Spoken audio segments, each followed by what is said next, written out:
Hi guys, my name is Jenny, and I'm a grateful believer. I struggle with codependency, and I'm an adult child of family dysfunction. There's a quote that I love, and it says, "Everything you want is on the other side of fear." For me, healing was on the other side of fear. Freedom was on the other side of fear. I am all too familiar with fear because it ran my life for years. When I was young, my dad was a youth pastor and a choir director, which caused us to move often. This was a source of tension with my parents, and they argued a lot. I was only about 6 or 7 years old when my parents divorced. The day my mom told me about the divorce is burned into my memory. She called me into the bathroom, and as she was getting ready for the day, explained that we would no longer be living with my dad and that we would be moving away. I was devastated.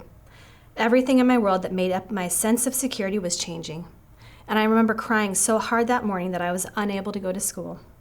I also very clearly remember my feeling like a burden that morning because I couldn't stop crying. In my 6-year-old mind, I remember feeling that since my mom left my dad, that he was the hero, and I felt bad for him because I felt we were leaving him behind, which began the unhealthy behavior of blaming my mom and putting my dad on a pedestal. After that, we moved in with my mom's boyfriend, who she ended up marrying. He had a temper, and there was a lot of arguing in the home, but family life felt somewhat stable. However, I was angry that this new stepdad had a place in my life, and I would argue with him often. He became the scapegoat for all of my anger. See, my mom wanted a happy little family, but I was not willing to comply. After 7 or so years of marriage, they divorced, and my mom went into another relationship. I didn't like him, and he didn't like me, or the fact that she had any kids at all. I felt that she often chose him over us, and again, I would argue with him every chance that I got. He left my mom, and she had an emotional breakdown, which landed her in the hospital for a short time. I was 13 years old, and I remember being so scared and confused. I didn't really understand what was going on. I was the oldest of the 4 kids, so I felt that I needed to be strong for my siblings and strong for my mom. I remember visiting the hospital and wanting to cry, but telling myself that I couldn't because I needed to be strong. I was terrified, and I was so sad. I had never seen her so weak before, and it scared me. Something shifted in me then, and I began to feel like I needed to protect and take care of her. Over time, my relationship with my mom became codependent. I remember feeling that I was only happy and okay when she was happy and okay. I began to feel responsible for her well-being. When she was released, we moved again to Southern California. As a single parent, my mom worked a lot, and I felt like I was the one taking care of everybody at home. I felt like the second parent in the home. Then she married again, and I found myself with another stepdad. When I was around 12 years old, my dad started to become less and less involved in my life, and it left me confused and feeling abandoned. I feared that I did something wrong, or that I wasn't worth the effort anymore. So I began to perform. I tried to be this perfect kid to earn my dad's approval and to earn his love. And this began the unhealthy habit of trying to be what I thought everybody wanted me to be. I began to be 2 different people depending on if I was with my mom or with my dad, and I became really good at it. And this skill, unfortunately, followed me into adulthood. My mom's house equaled less rules and boundaries and more fending for myself, and I was angry and confrontational.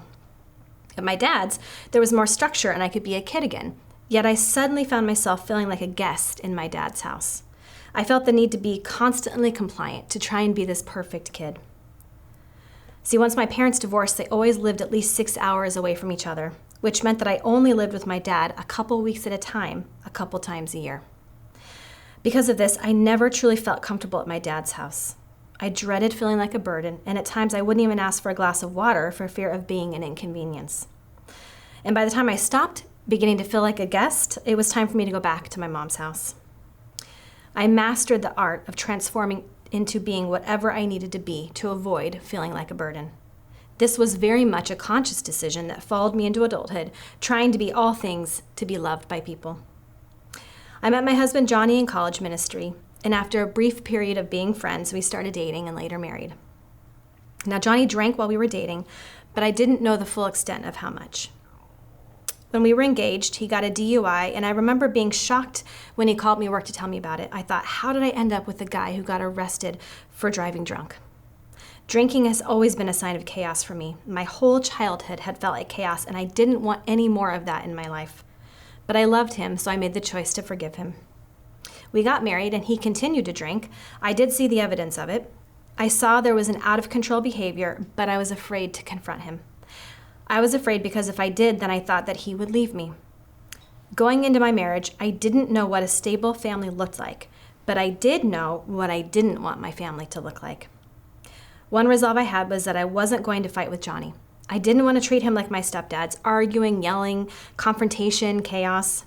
I feared that any of these actions would lead to him leaving me. I honestly thought that he wouldn't think I was worth putting up with my anger. See, in my past, arguing and confrontation, it always equaled divorce. We had opposite work schedules. I worked during the day and he at night, which made it easy for him to hide the drinking. I didn't know the full scope, but I knew some, and I feared talking about it. See, I thought I was saving my marriage by avoiding this trouble. But I was angry at myself for not calling him out on it, and angry at him for choosing this behavior, but I didn't know how to talk to him about it. I remember one evening he came home from a long shift at the restaurant, and he said he was going to take a shower to decompress from work. Later, he confessed that he only did that to run the water to disguise the sound of the beer cans opening. But the thing is, I could hear both the shower and the sounds of the beer cans opening at the same time. And I remember laying there trying to decide who I was angrier at, him for lying to me and hiding his drinking, or myself for not calling him out on it, for being too afraid that I wasn't worth the confrontation. Now, thankfully, when I got pregnant with our first child, Johnny had a moment of clarity, admitted that he was an alcoholic, and he began attending Celebrate Recovery. Now, just to brag on him a moment, he's had a little over 20 years of sobriety at this point. And I'm so thankful that he got into recovery when he did, because I didn't have a lot of time to build up too much resentment. When he did get into recovery, it was real and it was genuine, and I remember being so thankful. But I also remember feeling so relieved that he came to the decision on his own and that I didn't have to call him out on it because my fear of confrontation was that big. Now, he was so good about including me in his recovery process, and it was very healing to our marriage. So recovery became an active part of our lives, and eventually he began working for Celebrate Recovery. And then he started to toss around terms like codependent, and he eventually suggested that I am a codependent, or that I struggle with codependency, and that I should check out Celebrate Recovery for myself. Now, at that time, my relationship with my mom was extremely codependent. I was so unhealthy. I considered her my best friend, and I often put her before Johnny. Her opinions became more important to me than anyone else's opinions. And even though I was married and out of the house, I still couldn't break away from the feeling that I had to take care of her. My stepdad at the time left my mom, hurting her deeply, which resulted into her jumping into a relationship with a dangerous man. And by dangerous, I mean that he ended up in jail for trying to kill her. And when released, he made a legitimate death threat to myself and to my mom. Johnny and I had to get a restraining order that covered our home, the kids' school, and the church. When they first started dating, I remember thinking, I'm married now. I don't have to be a part of my mom's dysfunction anymore. So I put boundaries in place with my mom and her latest relationship. I told my mom that her boyfriend could not come to our daughter's first birthday party, and she threatened not to come. I told her that if she did not come, it would forever change our relationship, and she chose not to come. The following 6 months were traumatic for me. During that time, my mom made suicide threats, and we were constantly bombarded with lies from my mom and her boyfriend. I was pregnant during this time with my second child, and my doctor told me that whatever was going on in my life was beginning to affect my health and that I needed to deal with it. Soon after that, I received a threatening text from this man and made the decision to remove myself and my family from my mom. I was 9 months pregnant when this happened. We stayed separated from each other, no connection at all, for 5 years. She missed the birth of my second and my third child, and this was devastating to me. I also suffered with postpartum depression after each pregnancy, which made this season feel even darker. Now, eventually, my mom's husband went to jail, and they divorced. We reconnected and went to counseling, and we were able to reconcile. And for the first time, I told my mom how her actions had affected me. She said I seemed like a different person, as I had never talked to her about these things before. But at that time, it was still a struggle for me to discern boundaries with her and not slip back into old habits. Even though things were getting better, our relationship was still very damaged. Now, through all of this, I was realizing that I definitely needed to Celebrate Recovery, but I was overwhelmed with my stage of being a mom to 3 young kids. During those years, I would attend the big Celebrate Recovery conference, the summit, as Johnny's wife, and every year I would walk away thinking, I want what everybody else in this room has. They had a freedom and a healing that I wanted and needed so desperately in my own life. So in 2013, about 10 years after Johnny got into recovery as an adult, I finally said yes. Now, I don't know about any of you, but I tend to rebel against anything that I am told to do. So even though I knew I needed recovery, it still took my stubborn self about a couple of years to accept what everybody else had been hinting to me. I completed my first step study in September of 2014, and since then I've completed 8 step studies. Since then, most of them I've had the privilege to lead. Since completing my first step study, I'm learning to truly let go of the need for others' approval. I've always known that God loves me and that His opinion is the only one that matters, but this is the first time that I'm truly living out the freedom of that. In the very beginning of my first step study, I remember working on Principle 1 and Step 1 and the idea of being powerless. I wrote and shared, I am powerless to heal from my childhood hurt and anger alone. Matthew 19:26 encouraged me. It says, with man this is impossible, but with God all things are possible. It was the first time I began to realize how much I hadn't truly dealt with. And Step 4, the inventory, was my favorite part. It's where I learned so much about myself. A lot was revealed and patterns popped out while I was doing this. But I was hesitant going into it. I was afraid that I wouldn't do it well or that I would somehow do it wrong. Now, being a perfectionist, this is a natural fear for me. But another fear I had was that I would somehow embarrass Johnny when I did it wrong. I thought word would get out that Johnny's wife couldn't even do her inventory the right way. Now, looking back, it's such a silly and irrational fear, but it felt real to me at the time. Then, of course, I had the fear that it would be too painful to relive some really big hurts in my past and fear that it would be too overwhelming. But there was so much that God showed me during that time. As much as I was afraid of it, it was a turning point in my recovery. I would not have the freedom I have today without this step. Looking back, it was where the real grieving process started for me. I had never looked into the events of my past before and realized how they were affecting the choices in my present adult life. I realized that I had never forgiven my mom or grieved the divorce of my parents, which was shocking to me. During the time that I was doing my inventory, Pastor Rick was doing a message on grief, and it was exactly what I needed to hear because I was feeling silly that as an adult, my parents' divorce still bothered me so much. He explained that grief doesn't just go away. You need to allow yourself to grieve what you lost, or that pain will stay with you. So as an adult, I allowed myself to grieve, and it was so healing. I grieved the loss of the family that I knew and my lost sense of security. And I recently realized that another thing that was taken from me was a chance to have a relationship with my dad. That traditional father-daughter relationship, I have had to grieve the loss of what could have been there as well. Doing my inventory, it became clear that I had a lot of unhealed hurt and trauma, which was why I was always so easily hurt by others. I learned that my response to that hurt was to pull away or to walk away from relationships. Sometimes I walk away first before the other person can hurt me. I leave you before you hurt me. I realized I take a certain sense of pride in doing things on my own and not asking for help. After all, that's how I needed to survive growing up. I also realized that I was a very angry child growing up, and I think that stems from never feeling seen or heard with my needs, as well as never being able to process how I was feeling. In my house growing up, the family secret was denial. We were masters at whatever happened in the past did not happen. As a result, we never talked about things or how we were feeling. We were just expected to move on as if that's how things always were. The only acceptable emotion I felt free to show was anger, and boy, did I. I also learned that this played into my marriage. I was scared of my temper, and I didn't want to yell at Johnny like I did all of the stepdads in my life. So I would hold in any frustration or negative opinion, mainly because I remember so vividly that the process of yelling at my stepdads was a slippery slope. What I mean is it would start with one disrespectful backtalk comment. And I realized that no one was going to hold me accountable or stop me, so it became easier and easier to take it further and further every time I got mad. And eventually I would yell and say whatever I wanted when I got angry. It was not pretty, and it definitely wasn't something that I wanted to bring into my marriage. So I hid from my feelings in our early marriage. But thanks to recovery, I'm learning that Johnny can handle my frustrations, and if I talk to him as they come up, it never has to get to that ugly point of hurtful yelling.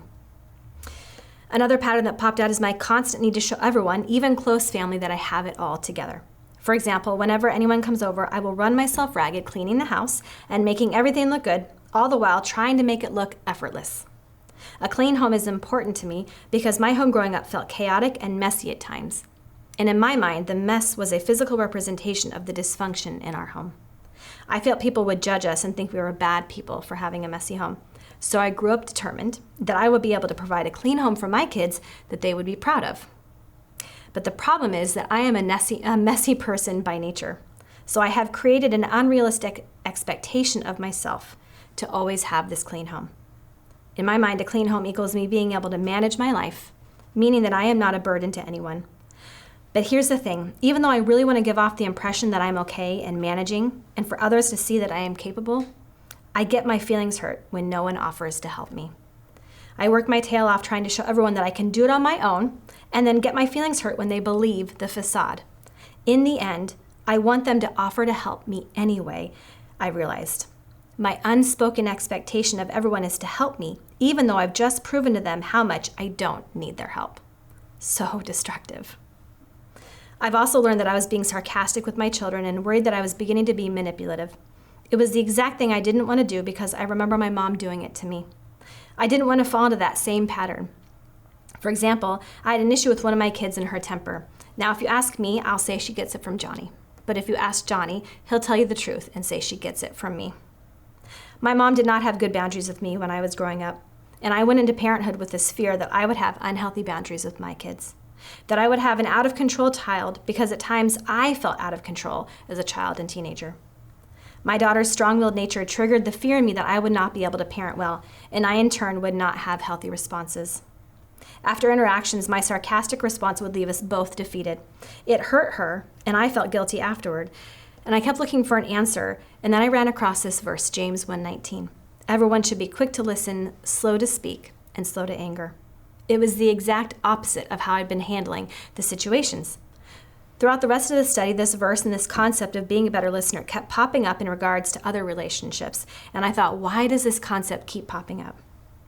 I believe the reason is that quick to listen, slow to speak, and slow to get angry, it's the antidote to my control issues because it's hard to both control the situation and truly listen. I like the order of the events in this verse, right? First be quick to listen, then slow to speak, and then first be quick to listen, and then quick to listen, slow to speak, and lastly, slow to anger. Can we start from the... Yeah, I lost my place, sorry. No, it's okay. Okay, start with the verse, James 1:19. Yeah. Okay. Then I ran across this verse, James 1:19. Everyone should be quick to listen, slow to speak, and slow to anger. It was the exact opposite of how I'd handled the situation. Throughout the rest of the study, the verse and this concept of being a better listener kept popping up in regards to other relationships, and I kept thinking, why does this concept keep popping up? I believe the reason is that quick to listen, slow to speak, and slow to get angry, it's the antidote to my control issues. It's hard to both control the situation and listen. I like the order of the events in this verse. First, be quick to listen, then slow to speak, and lastly, slow to anger. Between my control issues and my temper, this order is really hard for me. My gut reaction wants to get angry first, then speak by telling everyone what to do, and then finally listen, hopefully to them telling me how right I am. I learned this lesson in my first step study years ago, and I will be honest and admit that I'm having to relearn this lesson all over as I now have 3 teenagers at home. I know the best thing I can do for them is to listen and not try to control or fix the situation, but this is still so hard for me. And also proves to me the importance of staying in recovery. Working and reworking the steps keeps me aware of when I slip back into my old ways. I may learn a lesson, but it's really easy to slip out of a good habit and back into old ways of managing.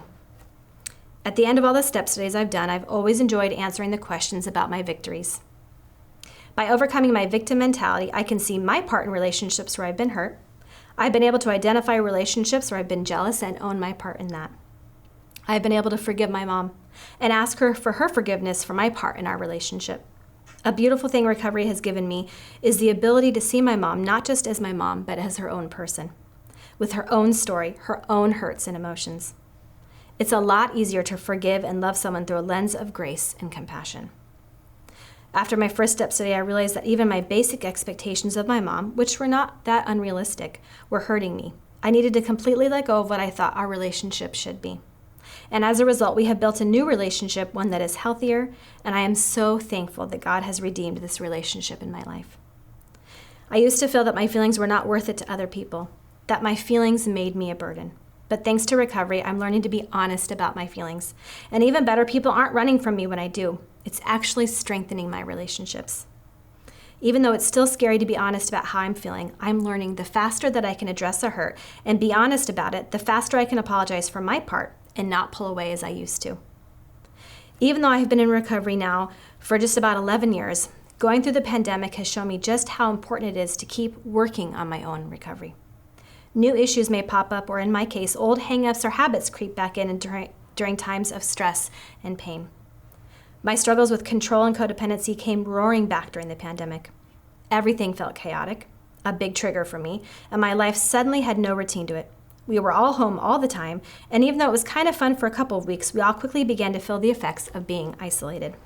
And I began to really worry about my kids' mental health during this pandemic. So my old behavior of overfunctioning and control kicked in, and I became convinced that if I could just come up with the right combination of chores, healthy eating, and exercise, that I could fix my kids. Thankfully, I was in a step study at the time, and through working the steps, I was able to realize that I was feeling scared and out of control myself. And my unhealthy way of dealing with that is to try and control and fix someone else. Instead, I was able to acknowledge that I was feeling scared and out of control, and turn that over to God to trust in Him. Trust that He is the one who is in control. And I got many chances to work on apologizing to my kids when I attempted to control them to make myself feel better. I've also learned a lot about my codependency since the pandemic. The pandemic brought a lot of pain into my life, and that pain helped me look even deeper into my recovery and my past and learn some new things. See, I started recovery thinking it was all about my current struggles with codependency, and that I just needed to stop those behaviors. And then as I found healing and began learning more about codependency, I discovered that childhood hurt is most often the root of codependency. That these codependent behaviors that I struggle with, such as enabling, control, or dismissing my needs for the needs of someone else, these all formed as survival techniques in my childhood. These behaviors were necessary for me to feel safe growing up in a dysfunctional home. Learning this truth has helped me look at my struggle with codependency a little differently. These behaviors are all ways to self-regulate and help me feel better when I feel out of control, or when my emotions feel out of control, or when my circumstances feel out of control. So for me, recovery from codependency looks like becoming aware of my codependent behaviors, and then realizing that I no longer need those patterns of behavior or those belief systems to make me safe or to make me feel safe. I had to unlearn the survival tactics I learned and needed in my childhood. And once I was aware of my behaviors and understood the why beneath the behaviors, then I am able to make healthier choices moving forward. My relationship with God has deepened as I rely on Him to help me with this, trusting in Him to help me heal from these hurts in my life, and truly learning to live out the truth that my value comes from Him alone. I knew that everyone has hurts in their lives, but I didn't know how much I would learn about myself in this recovery process. Recovery is an amazing journey. God continues to grow me and stretch me, but He lovingly holds my hand during the process. When I was younger, I was drawn to the verse 2 Corinthians 1:4. He comforts us whenever we suffer. That is why whenever other people suffer, we are able to comfort them by using the same comfort we have received from God. It gave me comfort one day that God could use the hurt in my life to help others, and I'm so thankful that Celebrate Recovery gives me the chance to do that. Thank you for letting me share.